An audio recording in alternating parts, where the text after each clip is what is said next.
మనం ఏదైనా వస్తువుల్ని కొనుగోలు చేయాలంటే లిస్ట్ చేసుకుంటాము. సంక్రాంతి వచ్చింది, రిపబ్లిక్ డే వస్తుంది, మంచి సేల్స్ ఉంటుంది, ఆన్లైన్ లో మంచి ఆఫర్స్ కూడా ఉంటుంది అని వెయిట్ చేస్తాం. అమెజాన్ లో, ఫ్లిప్కార్ట్ లో ఆఫర్ ఉందని ఎదురు చూస్తాం. Big billion day, great Indian festival, prime day sales, వీటన్నిటి గురించి కంటిన్యూస్ గా ట్రాక్ చేస్తాం. ప్లాట్ఫామ్లు 30% 40% డిస్కౌంట్ అని, బ్యాంకులు నో కాస్ట్ ఈఎంఐ అని, అంటే మీరు క్యాష్ పెడితే 50,000, ఈఎంఐ కట్టినా కూడా 50,000. వన్ టైం 50,000 కట్టడం బెటరా, 12 నెలలుగా 4,500 కట్టడం బెటరా? అలా మనం ప్లాన్ చేసి నో కాస్ట్ ఈఎంఐ బెస్ట్ అని డిసైడ్ అవుతాం. కానీ అదొక ట్రాప్. బ్యాంక్ ఆఫర్ ఇచ్చింది, బ్యాంక్ లాస్ చేసుకుంటుందా? రీటైలర్ మనకి అమ్ముతున్నాడు, వాడెందుకు లాస్ చేసుకుంటాడు? కస్టమరు క్యాష్ కట్టినా 50,000, ఈఎంఐలో కూడా 50,000, నాకు కూడా లాభమే అవుతుంది కదా అనుకుంటారు. సో బ్యాంకులు, రీటైలర్స్లు పొందుతున్న లాభం ఎక్కడి నుంచి వస్తుంది? దాని గురించి మనం అర్థం చేసుకోవాలి. రీసెంట్ గా అమెజాన్ ప్రైమ్ డే సేల్స్ గురించి ఒక స్టడీ జరిగింది. ఆ రోజు ప్రతి నిమిషానికి 18,000 ఆర్డర్లు అయ్యింది. అంటే ప్రతి సెకండ్ కి 300 ఆర్డర్లు. దీంట్లో 25% ఈఎంఐ రూపంలో కొనుగోలు చేసినవే. అందులోనూ అతి ముఖ్యంగా electronic appliances, mobile, large appliances, home appliances అని చూసుకున్నట్లయితే నో కాస్ట్ ఈఎంఐ లో కొనుగోలు చేసింది 90%. అంటే 1000 ఆర్డర్లు అయితే 900 ఆర్డర్లు నో కాస్ట్ ఈఎంఐ ఆప్షన్ కింద జరిగింది. So no cost EMI option ఎలా వర్క్ అవుతుంది? ఈ ఆప్షన్ కింద ఎవరు లాభం పొందుతారు? నిజంగా ఎవరికి లాస్ అవుతుంది? ఈ ఆప్షన్ మిమ్మల్ని స్మార్ట్ గా ఎలా ఒక ట్రాప్ లోకి నెట్టేస్తుంది? దీని గురించి ఈ వీడియోలో క్లియర్ గా నేను ఎక్స్ప్లెయిన్ చేస్తాను. సో వీడియో ఎండ్ వరకు తప్పక చూడండి. నమస్కారం, నేను అభిషేక్ రామప్ప. మీరు ఏదైనా వస్తువుని కొనుగోలు చేయాలంటే 3 ఆప్షన్స్ ఉన్నాయి. Number 1, up front cash pay చేసేస్తారు. ఒక స్మార్ట్ ఫోన్ కొనుగోలు చేయాలనుకోండి, 50,000 రూపీస్. నా దగ్గర 50,000 నా అకౌంట్ లో ఉన్నాయి, దాన్ని ట్రాన్స్ఫర్ చేస్తా, స్మార్ట్ ఫోన్ కొనుగోలు చేస్తా. Second option EMI. నా దగ్గర అంత డబ్బు లేదు, ఈక్వేటెడ్ మంత్లీ ఇన్స్టాల్మెంట్స్ అనే ఆప్షన్ ని ఎంచుకుంటాను. 16%, 15%, 12% ఇంట్రెస్ట్ ఉంటుంది. సో 50,000 ఉంటే దానికి ఒక 10-12% ఇంట్రెస్ట్ ని యాడ్ చేసేసి నేను 12 ఈఎంఐస్, ఒక 5,000, 5,500 ఇలా పే చేసి నేను కొనుగోలు చేస్తా. లాస్ట్ ఆప్షన్ చాలా అట్రాక్టివ్ అనిపించే నో కాస్ట్ ఈఎంఐ. మీరు అప్ ఫ్రంట్ క్యాష్ పే చేసి ఎంత అమౌంట్ కి అయితే తీసుకుంటారో సేమ్ అమౌంట్ కి ఈఎంఐ రూపంలో చెల్లిస్తే చాలు అంటారు రీటైలర్, ఆఫర్ ఇచ్చేటోళ్ళు. అమెజాన్, ఫ్లిప్కార్ట్ ఇలాంటి ఆప్షన్ అన్ని నో కాస్ట్ ఈఎంఐ. మీరు అప్ ఫ్రంట్ ఎంత పే చేస్తారో ఆ అమౌంట్కే దొరుకుతుంది అంటారు. అలా ఉంటే లాభమే కదా అని మనం కూడా అనుకుంటాం. 50,000 ఇచ్చి కొనుగోలు చేయాలంటే నేను ఎప్పుడు కొనుగోలు చేయను. మంత్లీ 5,000, 5,500 అంటే బెటర్ కదా అని మనం కొనుగోలు చేస్తాం. నంబర్ 1 ప్రాబ్లం అయ్యేది ఏంటంటే నాకు నెసెసిటీ లేకపోయినా కూడా నో కాస్ట్ ఈఎంఐ ఉంది అని నేను కొనుగోలు చేస్తా. ఇప్పుడు ఎలాంటి చార్జెస్ ఉంటుంది ఈ నో కాస్ట్ ఈఎంఐ మీద? చూడండి, రీటైలర్ కంపెనీ నుంచి కొనుగోలు చేసి మాకు అమ్మేవాడు. ఒక 50,000 రూపీస్ స్మార్ట్ ఫోన్ ని రీటైలర్ మనకు అమ్మినట్లయితే ఒక 2,000 రూపీస్ ప్రాఫిట్ అవుతుంది అనుకోండి. ఇలా ఈ రీటైలర్ ఒక మంత్ కి ఒక 100 స్మార్ట్ ఫోన్లు అమ్మేటోడు అనుకోండి. So 100 smart phones into 2,000 rupees. నెలకి లాభం ఎంత? 2 లక్షల రూపాయలు. ఇప్పుడు బ్యాంక్ వాళ్ళు వచ్చి రీటైలర్స్ కి ఒక ఆఫర్ ఇస్తారు. చూడండి, నో కాస్ట్ ఈఎంఐ ఆప్షన్ ఇస్తాను. ఈ ఆప్షన్ ని మీరు ఇంప్లిమెంట్ చేసినట్లయితే మీ సేల్స్ 10 రెట్లు పెరుగుతుంది. బట్ నాకు 500 రూపీస్ ప్రతి పీస్ కి మీరు ఇంట్రెస్ట్ పే చేయాలి. 50,000 రూపీస్ ప్రోడక్ట్ ఉంది, దానికి 10% అంటే 500 రూపీస్ మీరు ఇంట్రెస్ట్ పే చేయాలి అంటారు. రీటైలర్స్ ఏం ఆలోచిస్తారు? ఎందుకు నేను 500 ఈ బ్యాంకులకు పే చేయాలి? ప్రతి ఫోన్ మీద నాకు 2,000 రూపీస్ వచ్చేది. Bank no cost EMI option ఇచ్చింది. 500 రూపీస్ బ్యాంక్ కి నేను ఇంట్రెస్ట్ పే చేస్తే నాకు వచ్చే లాభం ఎంత? ప్రతి పీస్ మీద 1,500 రూపీస్. 500 రూపీస్ లాస్ కదా అనుకుంటారు రీటైలర్స్. బట్ బ్యాంక్ ఇచ్చిన ఆఫర్ యొక్క క్యాల్కులేషన్ ని చూద్దాం. ఇంతకు ముందు సేల్స్ ఎంత? 100 పీసెస్ పర్ మంత్, ప్రతి పీస్ కి 2,000 రూపీస్ ప్రాఫిట్. 100 ఇంటూ 2,000, 2 లక్షల రూపాయల profit. No cost EMI option వచ్చింది కాబట్టి సేల్స్ 10 రెట్లు పెరిగింది. 100 సేల్ అయ్యే చోట ఇప్పుడు 1000 ఫోన్లు సేల్ అవుతూ ఉన్నాయి. ప్రతి ఫోన్ కి 2,000 రూపీస్ అనుకున్నట్లయితే 20 లక్షల రూపాయల ప్రాఫిట్ రీటైలర్ కి అవ్వాలి. దాంట్లో 25% బ్యాంకులకి చార్జెస్ పే చేయాలి, ఇంట్రెస్ట్ పే చేయాలి. ఆ ఇంట్రెస్ట్ ఎంత? 5 లక్షల రూపాయలు పోయింది. మిగిలింది ఎంత? 15 లక్షల రూపాయలు. సో 100 పీస్ అమ్మి 2 లాక్ రూపీస్ ప్రాఫిట్ కన్నా 1000 పీసులు అమ్మి 15 lakh profit, 5 lakh rupees interest. So ఈ నో కాస్ట్ ఈఎంఐ అనే బిజినెస్ సెటప్ ఉంది కదా, ఇది బ్యాంక్ వాళ్ళకి అలానే రీటైలర్స్ కి మంచి లాభాన్ని తెస్తుంది. ఇప్పుడు కస్టమర్స్ గురించి ఆలోచిద్దాం. నేను అప్ ఫ్రంట్ పే చేసిన 50,000, ఇలా నో కాస్ట్ ఈఎంఐ అనుకున్నా 50,000, నాకు లాస్ లేదు అనుకునే కస్టమర్ ఆల్రెడీ బ్యాంక్ కి రీటైలర్స్ కి ప్రాఫిట్ ని ఇస్తున్నాడు. ఎలా?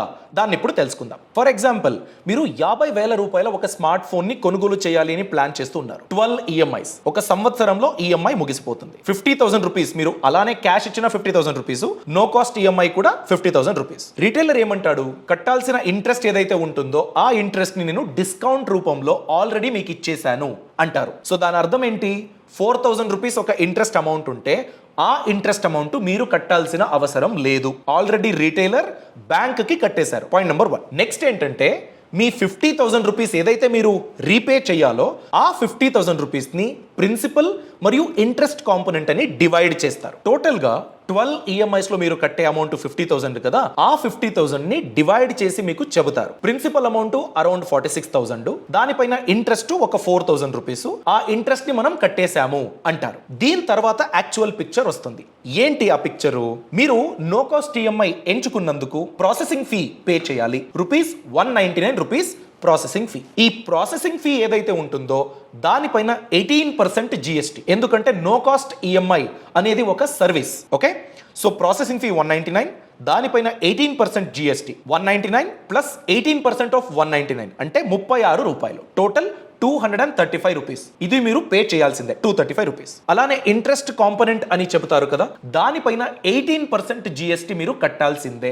ఇంట్రెస్ట్ కాంపోనెంట్ ని రీటైలర్ కడతాడు, నేను కట్టను, నాకు ఆల్రెడీ డిస్కౌంట్ లభించింది. అయినా కూడా ఆ డిస్కౌంట్ అమౌంట్ ఏదైతే ఉంటుందో దానిపైన GST కస్టమరే పే చేయాలి. కావాలంటే నో కాస్ట్ ఈఎంఐలో ఏదైనా ఫోన్ తీసుకుని ఉంటే ఆ బిల్ ని మీరు చూడండి, 18% GST కట్టాలి. 4,076 రూపీస్ ఇంటూ 18% GST అనుకున్నట్లయితే 734 రూపీస్ మీరు పే చేయాలి. అయితే నేను ఆర్డర్ చేసింది 50,000 రూపీస్ వర్త్ ఫోన్ కదా, ఎంత పే చేసినట్టు, 45,924 ప్రిన్సిపల్, 4,076 రూపీస్ ఇంట్రెస్ట్, డిస్కౌంట్ అని మీకు నమ్మిస్తారు.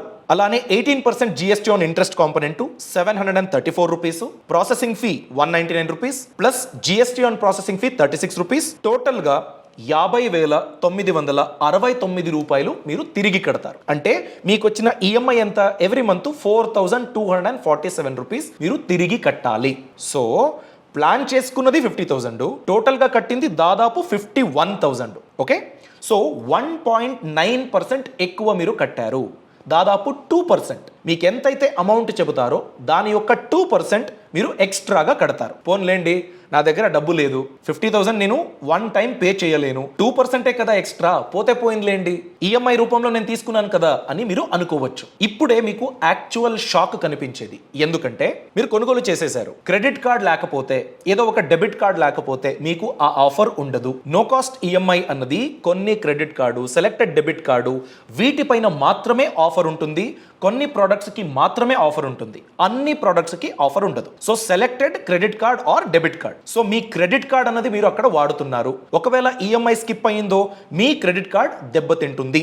ఫోన్ గురించి మీరు తీసుకున్న నో కాస్ట్ ఈఎంఐ కొంచెం అటు ఇటు అయితే మీకు ఫ్యూచర్లో హౌసింగ్ లోను, కార్ లోను దొరికే అవకాశం ఉండకపోవచ్చు. మీ క్రెడిట్ కార్డు పర్మనెంట్గా దెబ్బతినొచ్చు. ఇది పాయింట్ నెంబర్ 1. సెకండ్, మీరు 12 ఈఎంఐస్కి తీసుకున్నారు, 3 ఈఎంఐలు కట్టేశారు, దాని తర్వాత మీకు బోనస్ వచ్చింది, ఇప్పుడు నేను క్లియర్ చేసేస్తా అన్ని అన్నట్లయితే ఫోర్ క్లోజర్కి మీరు పెనాల్టీ పే చేయాలి. అది ఎంత, ఒక 1%, 2% ఇలా పెనాల్టీ ఛార్జెస్ ఉంటుంది. ఓకే, మీరు ఈఎంఐలో తీసుకున్నారు, ఏదో ప్రాబ్లం అయింది, 6 మంత్స్ తర్వాత మీకు జాబ్ పోయింది, ఇప్పుడు నో కాస్ట్ ఈఎంఐ తిరిగి కట్టడానికి మీ దగ్గర డబ్బు లేదు, 1 మంత్ స్కిప్ అయింది. ఆ 1 మంత్ ఈఎంఐ స్కిప్ అయినందుకు ఎంత charges, 1 to 2% of total EMI amount. ఒక నెలకి మీరు 4,200 రూపీస్ పే చేస్తూ ఉంటే 2% అని లెక్కించినట్లయితే 84 రూపీస్ అవుతుంది. ఇలా ఒక్క ఈఎంఐ స్కిప్ అయినా కూడా మీరు 2% చార్జెస్ పే చేయాలి. అందుకే చూడ్డానికి నో కాస్ట్ ఈఎంఐ అఫోర్డబుల్ అనిపిస్తుంది, చాలా సింపుల్ కదా అనిపిస్తుంది. బట్ కొన్ని రూల్స్ మీరు తీసుకున్న తర్వాతే ఇంప్లిమెంట్ అవుతాయి. మీరు 18% GST కట్టాలని మీ రీటైలర్ కరెక్ట్ గా చెప్పడు. దాని తర్వాత ఫోర్ క్లోజర్ పెనాల్టీ చెప్పరు. ఈఎంఐ స్కిప్ అయితే 2% పెనాల్టీ చెప్పరు. ఓవరాల్ మీరు ఎంతైతే అమౌంట్ అనుకున్నారో, బిల్ అమౌంట్ 50,000 అనుకున్నట్లయితే మీరు తిరిగి కట్టేది అట్లీస్ట్ 2% ఆ బిల్ అమౌంట్ కన్నా ఎక్కువ ఉంటుంది. ఇలా కస్టమర్ ని సెంటర్ లో పెట్టి కస్టమర్ ని రిస్క్ లోకి నెట్టి కంపెనీలు, రీటైలర్లు లాభం చేసుకుంటున్నారు. లక్షలాది కస్టమర్లు వాళ్ళకి అవసరం లేకున్నా కూడా నో కాస్ట్ ఈఎంఐలో మంచి ఆఫర్ కి దొరుకుతుంది అనేసి కొనుగోలు చేస్తున్నారు. కస్టమర్ బిహేవియర్ కొంచెం అటు ఇటు అయ్యిందో ఫ్యూచర్ లో చాలా పెద్ద ప్రాబ్లం అవుతుంది. సో నో కాస్ట్ ఈఎంఐ అనేది జీరో కాస్ట్ కాదు, హిడెన్ చార్జెస్ ఉంది, ప్రాసెసింగ్ ఫీ ఉంది, పెనాల్టీలు ఉన్నాయి. ఇవన్నీ మీరు గమనించి ఓకే నాకు ప్రాఫిటబుల్ అనిపిస్తే మాత్రమే మీరు కొనుగోలు చేయండి. లేకపోతే అస్సలు ఈ నో కాస్ట్ ఈఎంఐ ట్రాప్ కి మీరు పడొద్దు. దీనికి జతగా ఎంతో మంది 50,000 నేను పెట్టలేను, 4,000 రూపీస్ ఈఎంఐలో వస్తుంది కదా అనేసి కొనుగోలు చేస్తారు. మంచి స్మార్ట్ ఫోను, ఒక వాషింగ్ మెషిన్, ఒక ఏసీ, ఫ్రిడ్జ్ ఇలా ప్లాన్ చేసుకున్నట్లయితే మీకు ఒక 40,000 50,000 శాలరీ వస్తుంది అనుకోండి. ఇలాంటి 4 నో కాస్ట్ ఈఎంఐలు మీరు ప్లాన్ చేసుకున్నట్లయితే 15,000 to 16,000 మీరు నో కాస్ట్ ఈఎంఐ తిరిగి చెల్లిస్తూ ఉంటారు. మీ శాలరీలో ఆల్మోస్ట్ 35-40% నో కాస్ట్ ఈఎంఐకే వెళ్తుంది. ఒకవేళ జాబ్ ఏదైనా ప్రాబ్లం అయితే ఎలా తిరిగి కడతారు? అలాంటప్పుడు మీరు కట్టాల్సిన పెనాల్టీ ఎంత? 2% అని ప్రతి నో కాస్ట్ ఈఎంఐ మీద మీరు లెక్కించినట్లయితే ఆల్మోస్ట్ 8 to 10% మీరు కట్టాల్సి వస్తుంది. సో ఇలా ప్రాబ్లంలోకి ఇరుక్కోకండి. అందుకేనండి చాలా స్మార్ట్ గా ప్లాన్ చేయండి. ప్రాపర్ క్యాల్కులేషన్ చేసేసి మీకు ఎలాంటి పెనాల్టీలు ఉండొచ్చు దాన్ని క్యాల్కులేట్ చేసి మీకు రైట్ అనిపిస్తే మాత్రమే కొనుగోలు చేయండి. లేదా ఇంకో ఆప్షన్ ఉంది, మీరు ఒక 10 months కి ప్లాన్ చేస్తూ ఉంటే మీరెందుకు ఇంట్రెస్ట్, జిఎస్టీ అన్ని కట్టి కొనుగోలు చేయాలి? అదే 10 months కి ఆర్డీ పెట్టొచ్చు కదా. ఎవ్రీ మంత్ మీరు ఒక 4,000 5,000 ఆర్డీ పెడితే ఆ ఆర్డీ మీద 6-6.5% మీకు వడ్డీ వస్తుంది. మీ డబ్బు 6.5% గ్రో అవుతుంది. సో 10 months ఆర్డీ చేయండి, విత్ డ్రా చేసి మీరు కొనుగోలు చేయండి. ఇలా కూడా మీరు ప్లాన్ చేసుకోవచ్చు. ఈ ఇన్ఫర్మేషన్ మీకు నచ్చినట్లయితే లైక్ చేయండి, మీ అభిప్రాయాన్ని కామెంట్ సెక్షన్ లో తెలియచేయండి. నో కాస్ట్ ఈఎంఐ వలలో మీరు కూడా చిక్కుకున్నారా? ఎలా చిక్కుకున్నారు? ఎలాంటి ప్రాబ్లం ఫేస్ చేశారు? దాన్ని కూడా కామెంట్ సెక్షన్ లో తప్పకుండా తెలియచేయండి. Thanks for watching. All the best. Boss వాలా, బీ ద బాస్.